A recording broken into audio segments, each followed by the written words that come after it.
on Arizona from Sedona to Scottsdale. We are ready for what could be a lot of record-breaking temps today all across our state on this 25th day of March. So, what do the current models show? Will we hit 100 today or no? Crystal Ortiz with the very latest updated weather information is going to join us in just a couple of minutes. So as we go from the heat bearing down on Arizona, check this out. There are other places in this great big beautiful country of ours where the snow has been flying all morning. This is Petoskey, Michigan. And when I traveled through that part of the state a couple of years ago, coming down from Traverse City, it's just so beautiful, and you can walk along the beach. But today, you'd want to be in your galoshes and your parka. But you know what? They're going to have a break after today, and then there's more snow on Friday and Saturday and Sunday in their forecast. Snow in April is not unusual in that pretty part of the USA. And so, good morning, everybody. This is Fox 10 Talks. I'm Ron Hoon. At 10 o'clock, we just continue the information and the conversation.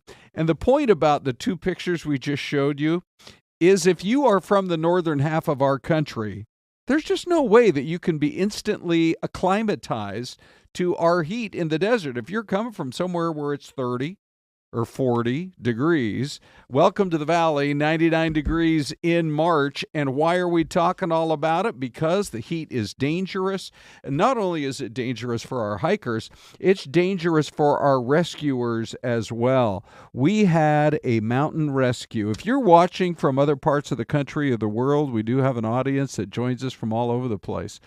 You may not be aware that right in the heart of our city, we see helicopters launch, if not on an everyday basis, quite frequently to places like the world-famous Camelback Mountain. And so there it was a hiker yesterday who had to be rescued. I mean, this was an extremely serious situation. From what we understand, he was rushed to the hospital and this morning is in critical condition after they managed to get him off the mountain. Now, he had some kind of a medical emergency. It's still not clear if it was directly heat related, but certainly that doesn't help in situations like this. And then the other one that came in was up in the area around Browns Ranch Trail, up in the North Scottsdale area, where there was, again, rescuers had to be called out.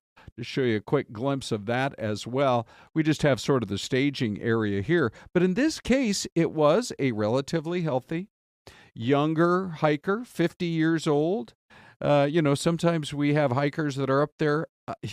We've heard stories of people that will head out and hike and do it on a very regular basis in their 70s and 80s. Got a lot of healthy people here. But in that case, it was heat exhaustion. So I want to share with you from our morning show this morning exactly what Captain Dave Folio had to say. He was live on our air, and he's just about shaking his head. He's saying, look, I see people on this trail today. They just come with their little dinky bottle of, 16 ounces of water, and that's not enough.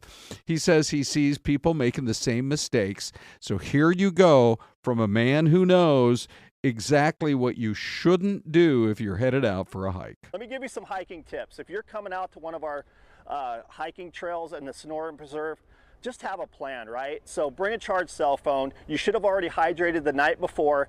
Bring plenty of water. What I see people walking by earlier this morning already is they're bringing just a little bottle of water. You got to bring over a gallon of water or a backpack, because we ask you once you turn halfway done with your water to turn back and go onto the trail.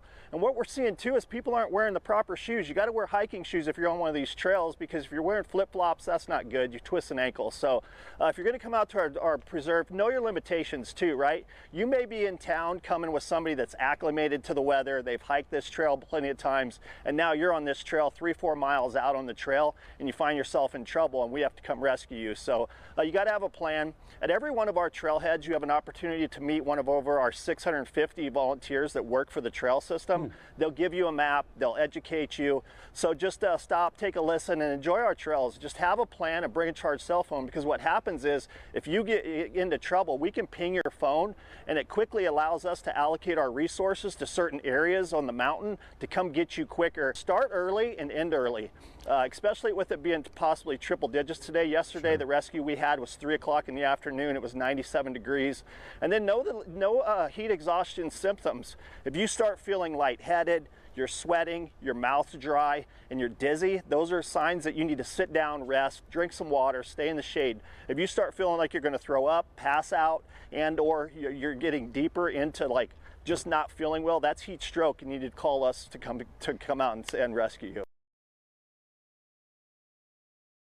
That might be the most important advice we hear all day. Yes. From a man who would know. And he's like, don't be the tough guy.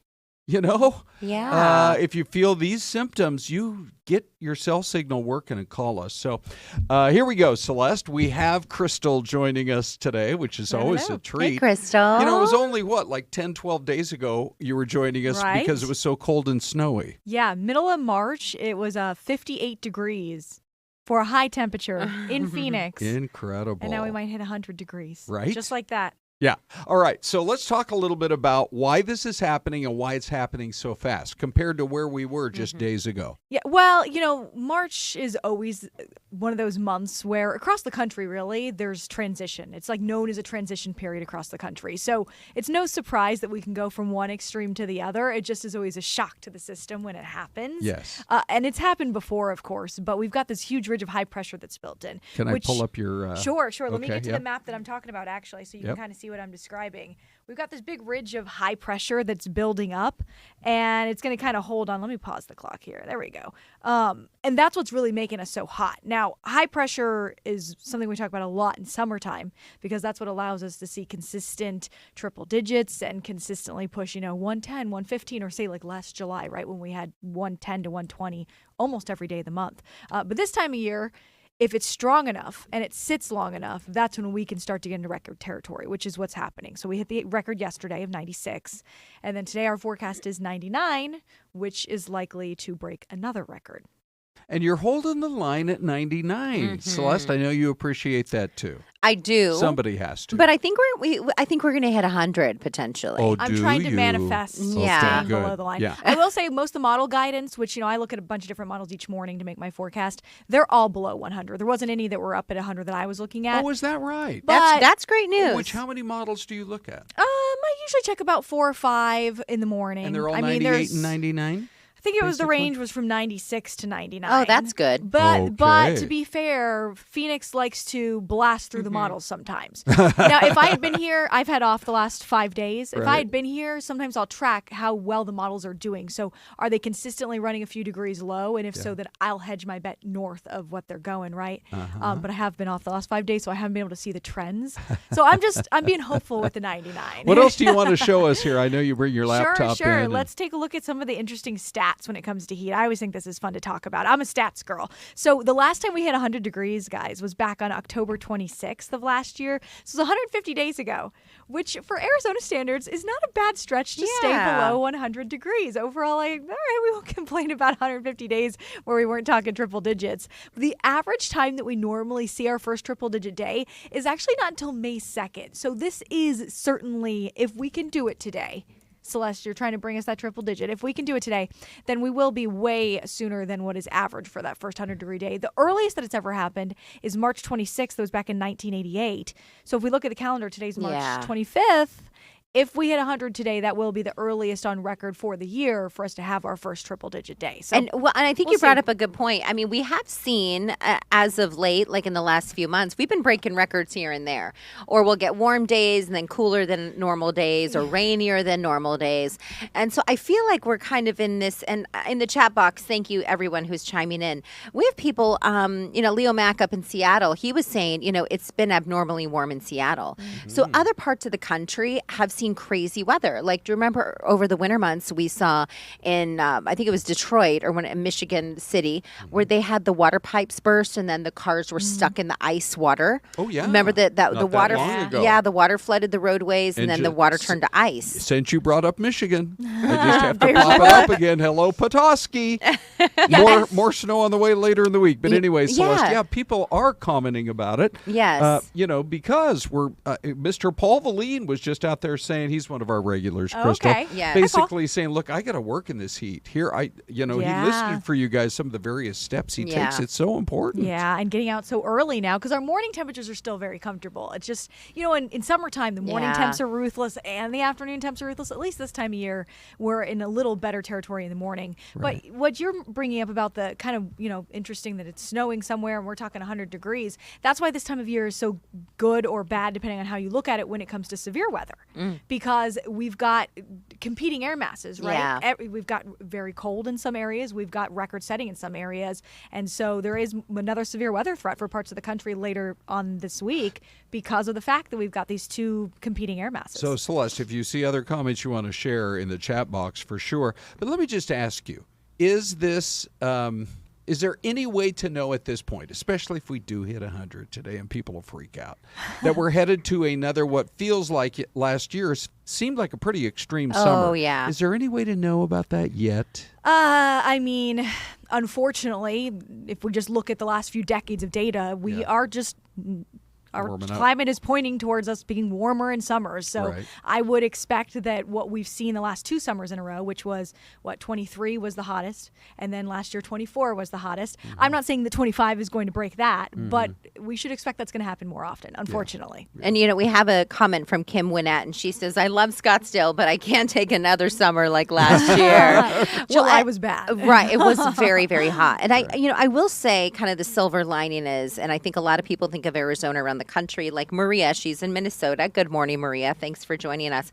I think you think of other people in the Midwest or who haven't been to Arizona, you automatically think we're just desert and hot. We're in the Sonoran Desert. Right. But we do have the White Mountains. We do have Flagstaff, Arizona. We have a lot of people who escape to our higher elevations in the summer for that reason, even if it's like a quick day trip or something, because these hot temperatures, they're no joke. They can get real scary real quick. One of the comments in the chat box said, maybe use those, those rags that you can throw in like cold, icy water. My kids used them at sports in the summertime, and then you can like drape the rag. You can even use like a microfiber or a regular towel even, but you soak them in like icy cold water to keep you cool in the summer. I mean, that's what they used to do in the 1920s and 30s here in Arizona when we didn't have air conditioning. Everyone had to sleep out on the porch. Yep, sleeping Imagine porches. that. Yeah, Right? every home had a sleeping Can't porch. imagine that one. All right.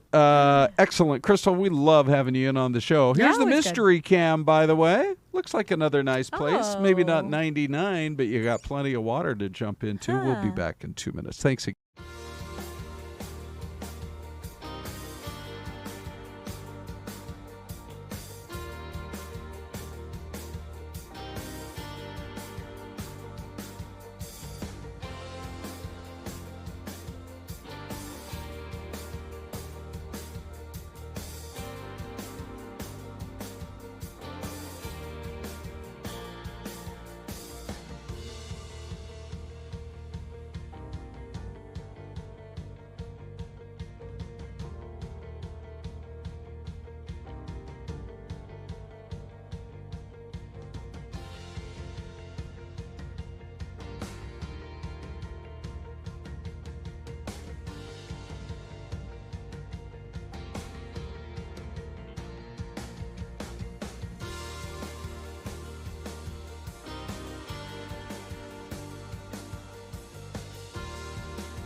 Well, we always appreciate your guesses for the mystery cams. Celeste, let's just see. I see Linda Yes. just jumped in with a South Carolina. By the way, Linda's been on a trip. You know, I follow her on Instagram. You do. And so she was down in Texas, warming up down Texas way. We appreciate all you guys, that's for sure. But let's see. Kim says Louisiana. What else are you seeing? We here? have Mr. Paul Valine says Michigan. Leo Max says Florida. B. Miguel says Virginia. So we have a few different ones. We have a South Carolina, Linda Montrose, South Carolina. And I believe we have Kim Winnett with Louisiana as well as Louis Gonzalez. I'm thinking says that as well. Louisiana. To me, it's somewhere down on the Gulf. I think so. And so, do you call it the Gulf of America or the Gulf of Mexico? Do you want to wade into that one, Celeste? You know, I haven't had the opportunity to call it either. Yeah. How often do we actually use that in our vocabulary? Right. Well, You know the what I mean? official name has changed now to the Gulf of America. I know. We have plenty of guesses, and we appreciate all you guys. So anyway, I'm going to say it's either Louisiana or like a Mississippi. I'm going to go with the South Carolina. Okay, I'm going to I'll go. I wish I could say both. It's either Louisiana or Mississippi. I'll say Louisiana. Here she is, everybody. Okay. I'm going with Kim. Okay, here's the envelope. You know, it's like at the Oscars and stuff, you know? Yes, it is. The tension in this room, it's so thick you could cut it with a knife. What was the state you said, Ron? I said it was either Mississippi or Louisiana. I go with Louisiana. Okay, you should have gone with Mississippi. Okay, this is D. Iberville or D. Iberville? Oh, yeah. D. Iberville. Okay, probably. You know how in the French they're like, because my wife's name, I better not say it on here. I mean, her maiden name, but there's a D and then an apostrophe and then a French word. So it's like, remember Rick D'Amico? It's just D'Amico. So that's probably D'Iberville or D'Iberville? D'Iberville? Yeah, sure. Yeah. Okay, well, who knew you married a French woman? Oh, I did. Oh. Let me tell you. Hey, one other quick reminder before we get to the other stories of the morning. Yes. With everything else going on with the heat, you know, snakes, they're out more now. Oh, and yes. I just happen to love the video that we have of some of the snakes here in the desert. And the sounds. From our friend. Yeah, you know what? Let's listen to it for a second, because if you listen close enough, you can hear the rattler. Well, there's a car. Okay, there's a car. Look, there. You hear the rattle? That is the sign of trouble. But anyway, it's just Game and Fish saying, and by the way, congrats, Game and Fish. Whoever the person is with the camera, you're doing a fine job right up close. 13 different species in Arizona, and they are most active starting now, March through October. Leave them alone, back away, give it a wide berth, and if you get bitten, you immediately call 911. I've shared the story many times, Yes, Celeste. Maybe you remember. I had a friend years ago who hiked constantly. He was retired, and he did it almost every day. Yes. Anyway, I said, how many times have you seen a snake in the superstitions? Oh, and how many? And he said, I would say probably about 30 times. I've hiked them. 30 times? Well, he said I hiked it 300 times. So 10% of the time he sees a snake. And then I said, but how many times have you been bitten? Mm-hmm. And he said only twice. And it was both times it was my fault because I got off the trail and into their habitat. Oh, wow. Which that's their territory. Well, you know, I actually read something that not all rattlesnakes rattle.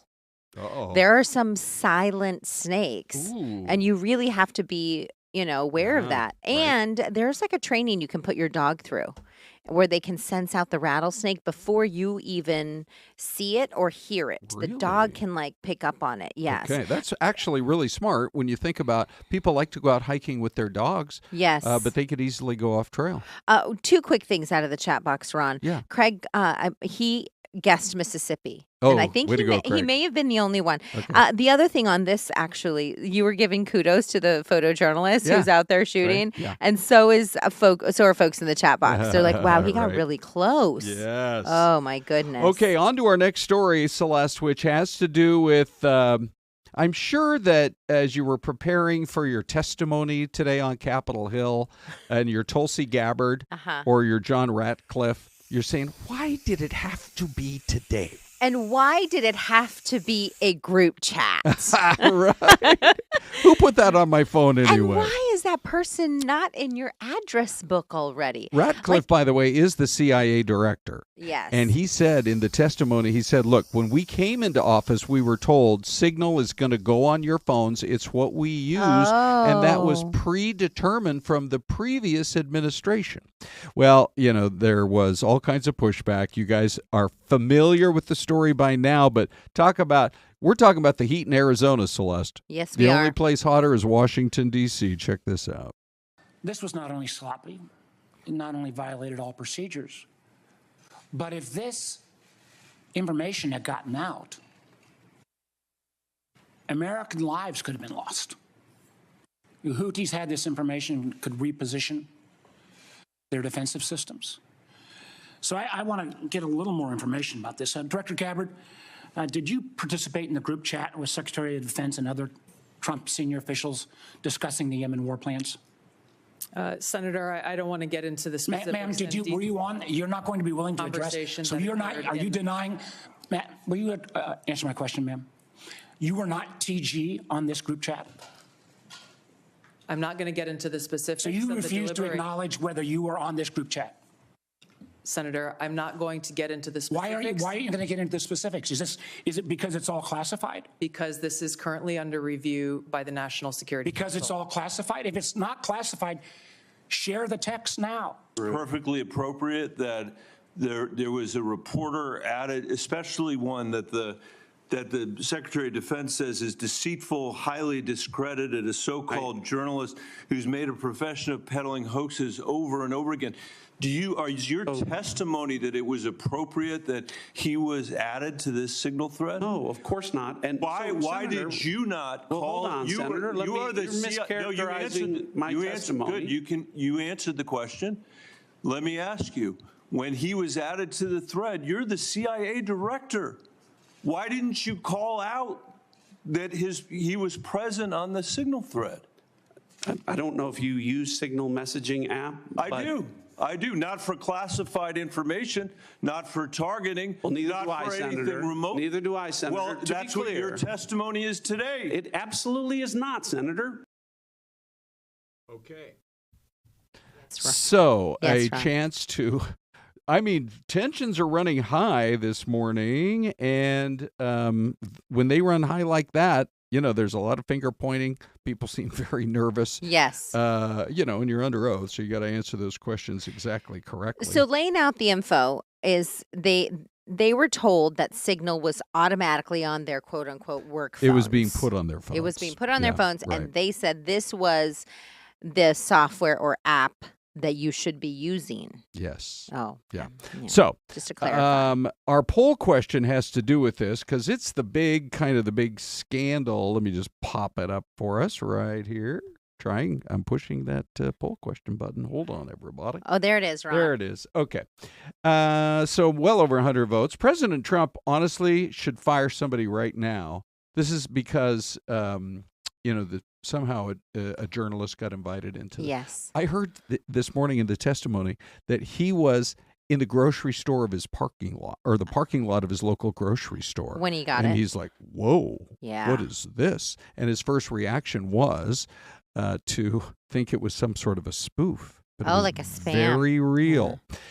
Anyway, 23% say, yep, time for the president to take action, fire somebody. 15% say, honest mistake, nobody should be fired. And then 63% say, do a full investigation now and then make the decisions. Don't just fly off the handle on day one. Yes. But figure out how it happened and, were there pieces of information that really could have put in harm's way our fighting men and women, which they're denying. Right, exactly. But do the investigation. So I threw this up in the chat box. I said, do you like group chats? Do you use group chats? Oh. Tyler Lewis says, why are group chats so messy? Had a coworker accidentally include his pay stub in a chat once. Okay. Okay. Leo Max says the fact that our government info is in a group chat, LOL. What's next? Classified photos on Instagram. And then someone said, I only like good. group chats if it's a Fox 10 Talks group chat. Right? I thought, how can we get that started? Correct.